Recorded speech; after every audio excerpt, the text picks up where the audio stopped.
Hello folks, welcome to another 40k rant. This time more lore focused, as I like to do on a Thursday. We're going to be looking at why the Emperor isn't really needed moving forwards in 40k. Don't get me wrong, I love the guy and I love what he did for the setting. I just don't think where we're going with it just directly means that he needs to be around anymore. Anyway, if you like what I do, the subscribe button is down below.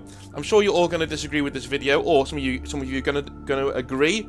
If you go in the comment section down below, make sure you keep it nice and respectful to each other, please. If you want to get any models for the next few weeks, make sure you head over to Composite Games, use the promo code Northern Exile down below to get yourself 5% off your order at checkout. So, moving well and truly along. The Emperor. Now, this is a subject that I know is going to get a bit of flack. I know a lot of people who watch my videos are maybe on the fence of whether this whole entire setting should have moved forward or not at the end of 7th edition. I want to argue in this video that the Emperor is the main non-beneficiary, the main victim of the setting moving forwards, because he's kind of left in limbo. So, the Emperor, for all of you who love 40k, the Emperor was once the be-all and end-all for Warhammer 40,000. He was the linchpin that held the entire setting together. The Webway project had failed, and so to sail the stars, humanity needs the Astronomicon, the beam of light in the warp that acts as a lighthouse for those sailing its accursed tides. That beam comes directly from the Emperor on the Golden Throne, meaning even in undeath, he protects the Imperium. He also ensures that the portal behind him on the Golden Throne remains closed and demons cannot pour through to annihilate Terra in a matter of seconds.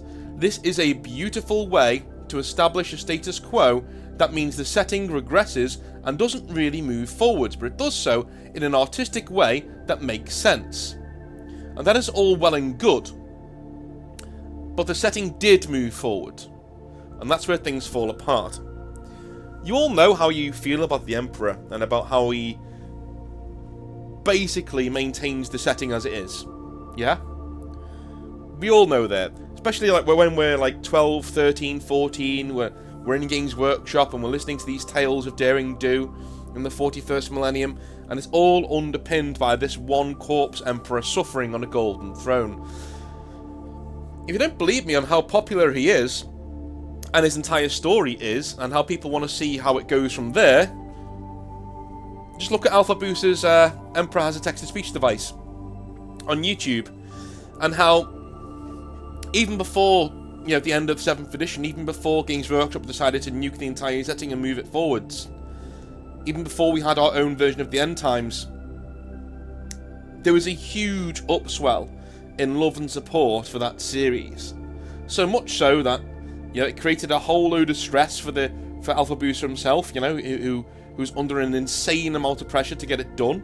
And no matter how much that kind of meant to him, you could tell when Games Workshop pulled the plug, there was somewhat of a relief there that he could finally step away from it and do something different, you know what I mean? Even though he was gutted about it, obviously, but if it was me, I'd have been, completely relieved that, oh my god, I don't need to do this anymore. I can go and do something else, and people won't be angry with me, for doing something else. I imagine George Martin feels the same way about Game of Thrones right now. Nevertheless, the popularity was there with the Emperor. Everybody loved him, everybody wanted to see what happened next, and everybody loved the setting that he ensured always stayed the same. And then Games Workshop decided to do something very, very fateful. They decided to move the entire setting forwards, throw a load of stuff at the wall, and to see what stuck. That is the key weakness with the Emperor as a character. Any movement forwards by the wider narrative will mean that his place in the galaxy is essentially null and void. But why? Well, let's look back at the events that kicked off the moving forwards of the narrative at the end of 7th edition and the start of 8th edition of Warhammer 40,000, and break down what they mean for the Emperor. And there's 4 main ones for me. 4 main ones that deal with him. Alrighty, the first one is Rabute Guilliman returns at the end of 7th edition, and the centre of the Imperial power base moves from Terra to basically wherever Guilliman actively is at the moment. I don't care how many of you tell me that the bureaucracy is still on Terra and they're still ruling things day to day. I don't think that's true. After reading Avenging Son and all these other things that Guilliman is involved in, it's quite apparent that wherever that guy goes, that is where the seat of Imperial power is. At least on a day-to-day basis. He may not be deciding taxation rights and things like that, but he is the one adjudicating what the Imperium does and when. He's the Lord Commander of the Imperium for a reason, right? He may not be the one harvesting all the tithes, but he's the one benefiting from harvesting all the tithes. And so it only goes to case in point that he could very easily bypass all of that and do the tithing himself by just taking control of the tithing ships and things like that, right? Again, the centre of Imperial power moves away from Terra. It moves away from the Emperor, and the real bureaucratic power moves over to Guilliman. I feel like I'm doing a Roman Senate, lecture here, which is a good thing, I suppose. Number 2, and this is the big one, the biggest one at least for me. The Great Rift appears, darkening the Astronomicon in an entire half of the galaxy. But here's the issue. The Great Rift has appeared, and so the one thing that we thought the Emperor was guarding against has happened, right? Warp space is pouring into real space in this really big great scar going down the centre of the galaxy. Okay? That's happening right now. But on the other side of it is a thing called Imperium Nihilus. And anybody who's read Shield of Baal or anything like that can see that Imperium Nihilus, maybe even the Lion's book, you know, the Lion, the Son of the Forest, anyone can see that Imperium Nihilus is actually doing alright. And it shouldn't be. Right? People are still using the warp to travel. They're just relying on a hope and a prayer. Why? Because the Astronomicon can't be seen in the Dark Imperium. That's literally what it means. The Emperor's light doesn't shine there. But people still live, and people are still empire building. The Lion being one of them. Being as a travesty, but is what it is, right? The Blood Angels, again, they're forging out there and building their own little semi-empire to keep people safe. It's not falling apart at the seams. Even Guilliman going there in Shield of Baal makes a comment about that. He says he expected to find anarchy, and he's not, mainly because this is where the Blood Angels, Dark Angels, and Space Wolves are, right? This is where their entire chapters are marshalled, is in the Dark Imperium. So even without the Emperor, things are, yes, they're bad. They're not as good as they are in the normal Imperium. That is the southern half of the Imperium that Guilliman has himself, right? Yes, they're not as good as there, but they're not terrible. Not everybody's dying. There's this apocalyptic level threat going on. You know, we're not seconds away from the doomsday clock clicking over to midnight. All right? It's nowhere near as bad as we were led to believe, is what I'm saying. The worst thing that could have happened if the Emperor steps off the Golden Throne is a great rift is formed and the Imperium goes dark.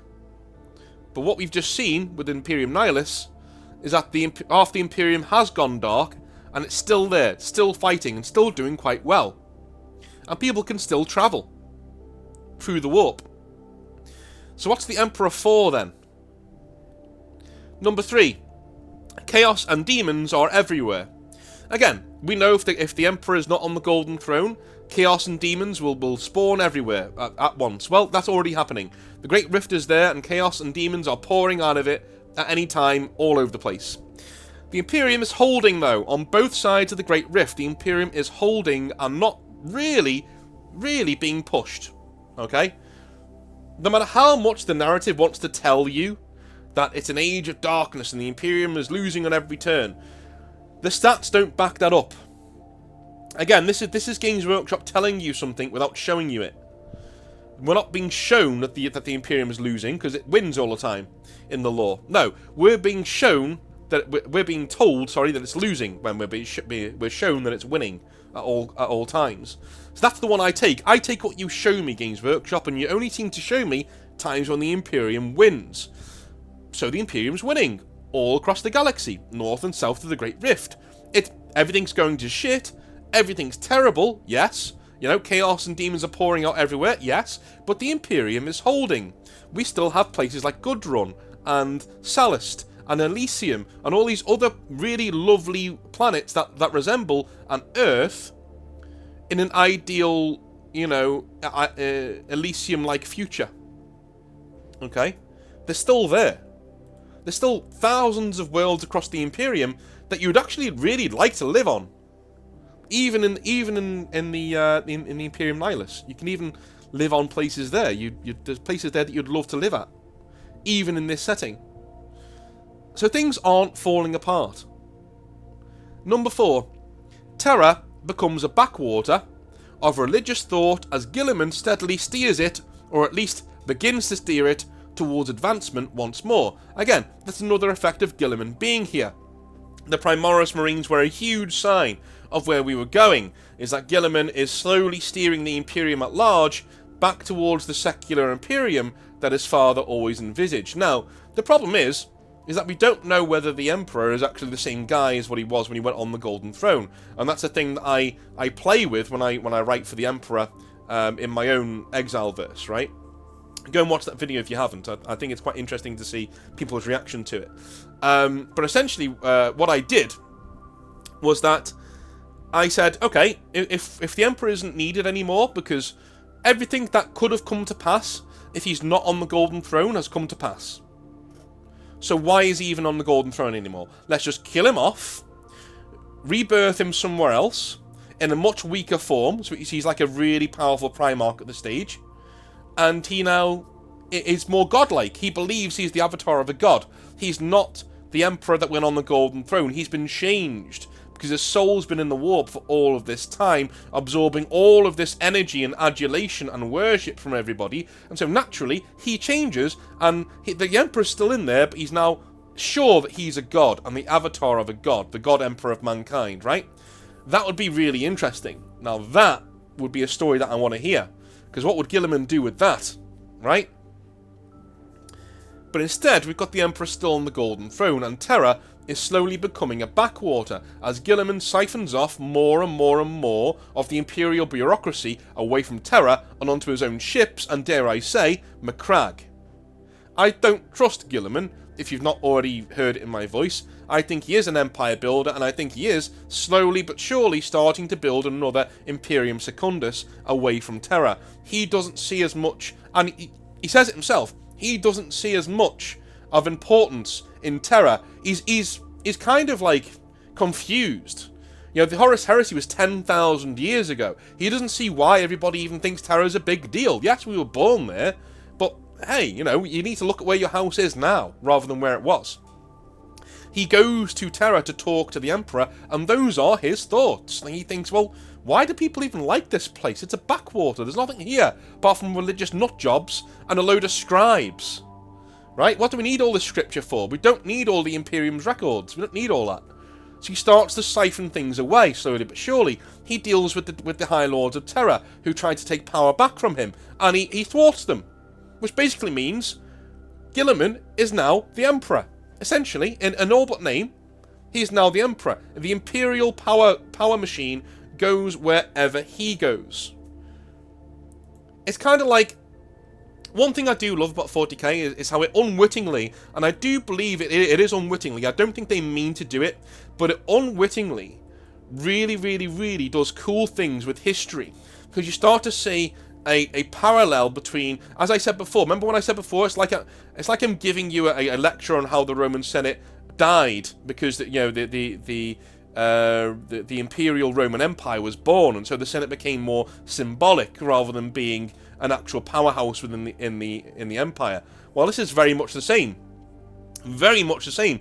We have had a Julius Caesar returning from the dead in the Imperium in Rebute Guilliman, and he's essentially pulled away power from the old men in the Senate, from the High Lords of Terra, and he's pulled it towards him. Right, we're now in an era of pseudo one-man rule within the Imperium, and as such, Terra itself becomes a backwater. Just like in real history, Rome became a backwater. Eventually, the power shifted further and further away from the capital at Rome until Rome became a symbolic capital, and in the end, it wasn't even that. Okay? Because power shifted to places like Ravenna in the Western Roman Empire, and in the Eastern Roman Empire, we had Constantinople, which was this shining beacon of everything good in the ancient world, which is, which unfortunately fell to the Ottomans much later. But you can see what I'm saying here. The power is gradually bleeding away from Terra because that's the natural way for the story to go, and that's the way that Games Workshop have been signing it in all of Guilliman's books. He's accruing more and more Imperial power towards him. There are even rumours that he's been using the assassins on Terra to get rid of people who are in the way of the advancement of the Imperium. And that's, getting rid of people who are standing in the way of more power being siphoned off to his flagship rather than Terra, right? And he's doing this for a good reason. Of course he is. He's doing all of these things for a good reason. He's doing all of these things to make sure that the Imperium is, number one, exactly as his father envisioned it when he was alive, and because he truly believes he's dead, and number two, well, not dead, but at least a soul in the warp, and number two, it's something that he feels he needs to do for humanity to survive. So we can't even say that Guilliman's doing the wrong thing. He's not. Especially from his own viewpoint as a character, right? Whether I trust him or not is another thing entirely. So, the Emperor himself, this is why I often say that I wouldn't have moved the setting forwards at all. I wouldn't. I completely would not have moved the setting forwards if I was given a choice. I would have elaborated, I would have moved it forwards in terms of timeline, so that we can actually get an advancing timeline now where things are happening and wins matter. Wins and losses matter. But I wouldn't have had the entire soul of the Imperium change and advance. Okay? I wouldn't do that. But if I have to be saddled with what we've done, and we have this pseudo fall of the Roman Republic, right? We have a pseudo fall of the Roman Republic into a Roman Empire. Okay, fine. If we're going with that, let's do it, right? Let's do it.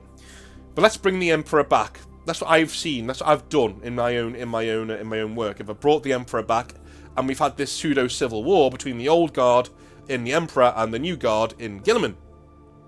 But this is why I often say I wouldn't have moved the setting forwards. But if we are going to move the entire setting forwards, the Emperor cannot, I repeat, cannot remain on the Golden Throne.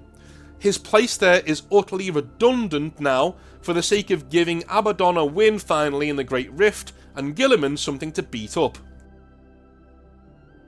Imperium Nihilus, the Dark Imperium, may be a dark place, but it's holding, it's fine, even without the Astronomicon. We don't need Terra anymore, as the Imperial power machine that really matters actively travels the galaxy with Guilliman now. We have Ultramarines in his own novel saying, wow, the scribes on our flagships now rival that as the ones on Terra in terms of number. Why? Because Guilliman's moving all of the Imperial power to follow him. Anything not able to be spared on Terra could be easily evacuated to another world in Guilliman's realm.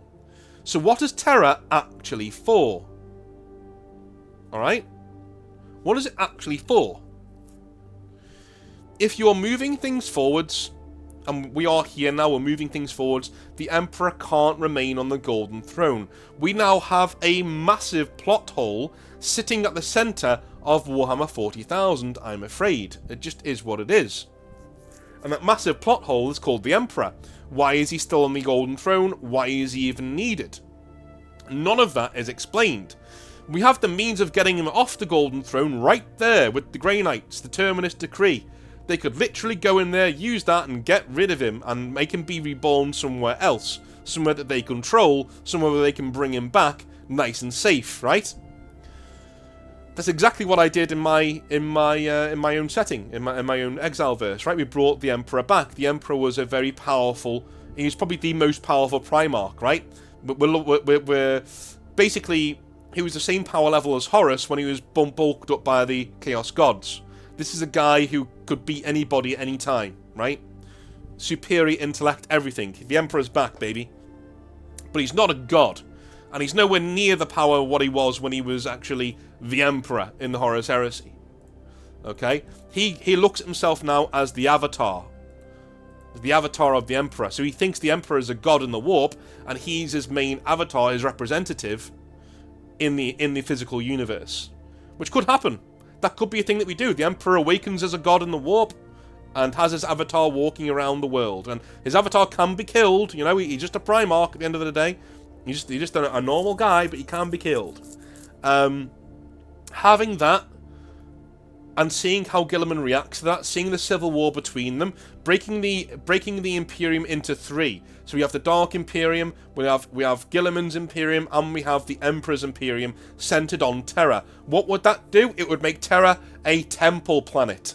It would make it this huge, vast planet filled with cathedrals and temples and all this other stuff. It would essentially make it a place where Lorgar would turn up and heavily wank himself into oblivion, because he just thinks this is the greatest thing he's ever seen. In fact, we could even start to turn Lorgar back to the Emperor's light when he sees the Emperor for the first time, and the Emperor goes, "I am a god, son, you were right." You know, can you imagine that? Can you imagine? Lorgar just like, oh shit, right? We have lots of these really cool story threads that we can go off of if we bring the Emperor back. And we bring him back not in the same way as what he was. Because if you brought the Emperor back as he was at the end of the Horus Heresy, you essentially break the setting again. You essentially make sure that we've got a guy here who can just click his fingers, snap, and things can go back to the way that they were. Or at least he can start leading a new Great Crusade that finally brings everything back to a normal status quo. We don't want that. We want war to last forever. And if you want war to last forever, you need to bring the Emperor back, but make sure that he is not as he was. He now firmly believes in his own godhood. Why? Well, how can you not? The poor guy has had 10,000 years of hymns drilled into his head while he's been in the warp, as his soul is broken apart, much like it did with Magnus. You know, with Magnus, different parts of his soul broke apart, and so you'd have his noble side over there, his jealous side over there. Well, why can't the same thing happen to the Emperor over the course of 10,000 years? All of the more restrained parts of the Emperor, the more humble parts of the Emperor, I know, rare, I know, are now gone. Right? Or they're embodied in other things across the galaxy. What comes back is the Emperor's power and drive and ambition. And that guy totally believes he's a god. Right? That guy is still in the warp. That spirit is still in the warp. And it's a full god entity. It's the god of mankind. The fully awakened god of mankind. Do you know what would be really cool if we did this? Is that the Great Rift remains, but the Emperor awakening closes the Eye of Terror. Wouldn't that be cool? What a cool, what an absolutely really cool full circle moment that is. Chaos opens the Eye of Terror, and the Emperor, coming back as a god this time, closes the Eye of Terror, and it becomes this like scar in real space that's glowing of light, you know, glowing light place. So we've still got the Great Rift, so chaos is still pouring out all over the place, but the Eye of Terror itself is closed, like gone, right? And now Terra is this shining beacon of the Emperor as a god, and his ecclesiarchy, and his... See, all of the people who love the old style of the Imperium, the old John Blanche stuff, they've still got that. They can go and follow the Emperor. But all the people who love the Avenging Sun stuff, the scientific, you know, advancement stuff in terms of the Imperium, can go and follow Guilliman around Macragge and his Imperium. All the people who love the tragic forces of the Imperium, the Dark Angels, the Blood Angels, all these other people who want to cry a lot, they can go in the Dark Imperium. And Chaos is in the Great Rift, and it goes everywhere at once. It's still the big bad, and it's still pushing everybody back, slowly but surely. That's the status quo that I would go with for the Imperium, because right now, guys, We have a giant Emperor-sized plot hole at the centre of our setting. Why is the Emperor there when he doesn't need to be? His place is utterly defunct. This unfortunately reads like somebody who's written this and not thought it through. Somebody who doesn't understand the core tenets of Warhammer 40,000 from 1st all the way through to 7th edition. They don't understand the core tenets of that lore to make it make sense, and so they've just written something like a fan fiction. And that's where we are now. There are ways to fix it, and I've shown you how I would fix it. Go and watch the Emperor video if you want more in-depth on how I would fix it. But here we are. That's what we're doing. I love you all a long time. I will speak to you tomorrow for some more Hobby Nightmares. What do you think? Have I gone mental? Have I finally lost the plot? Let me know in the comment section down below. I'll speak to you tomorrow for some more Hobby Nightmares. Have a good one. Bye now.